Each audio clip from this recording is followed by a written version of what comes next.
এ গা ছুঁয়ে বলো ছেড়ে যাবে না কখনো, তোমার মতো কে আর আছে বলো।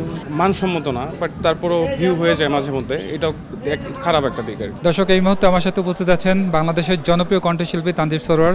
তানজিব ভাই, কেমন আছেন? ভালো আছি, আপনি কেমন আছেন? আমি ভালো আছি। আপনার কি সাদা পছন্দ? সাদা কালো আমার খুব পছন্দের কালার। আচ্ছা, তানজিব সরোয়ার যদি সিঙ্গার না হতো আসলে কি হবার ইচ্ছে ছিল ছোটবেলা থেকে?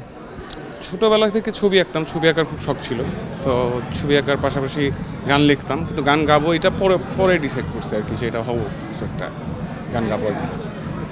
যখন গানের জগতে প্রবেশ করলেন, পরিবার থেকে মানে সাপোর্টের জায়গাটা কেমন ছিল? প্রথম একটু কনফিউজ ছিল, বাট পরে দেখা গেছে যে তারা অ্যাপ্রিসিয়েট করছে অনেক বেশি, বিশেষ করে বোন আর কি আমার।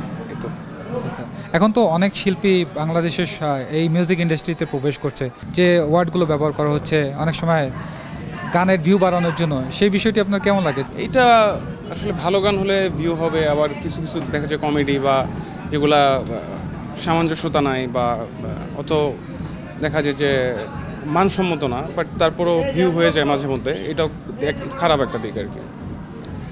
ছবি অঙ্গনের নাটক, সিনেমা বা গান, প্রত্যেকটা বিষয়ের দিকে সবাই ফোকাস করছে, এটা কেন? মানে এটা থেকে বের হওয়া উচিত না নাকি?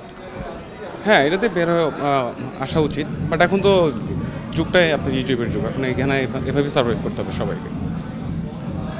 আচ্ছা, আমি একটু তানজিব ভাইয়ের কাছে জানতে চাই যে আপনার পছন্দের গায়ক বাংলাদেশের কে ছিল আপনি যখন সিঙ্গার হননি? পছন্দের গায়ক ছিল লাকি আখুন স্যার, তারপর শাহ আব্দুল করিম, তারপর হচ্ছে গিয়ে হাবিব ওয়াহিদ ভাই। ব্যান্ডের মধ্যে অনেক ব্যান্ডই ছিল আর কি।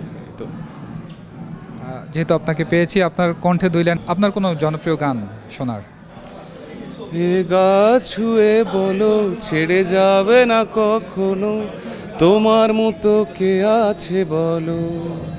এ গা ছুঁয়ে বলো ছেড়ে যাবে না কখনো, তোমার মতো কে আর আছে বলো। মিউজিক ইন্ডাস্ট্রির বর্তমান অবস্থা কেমন? মানে এখন মোটামুটি মিউজিকের অবস্থা ভালোই।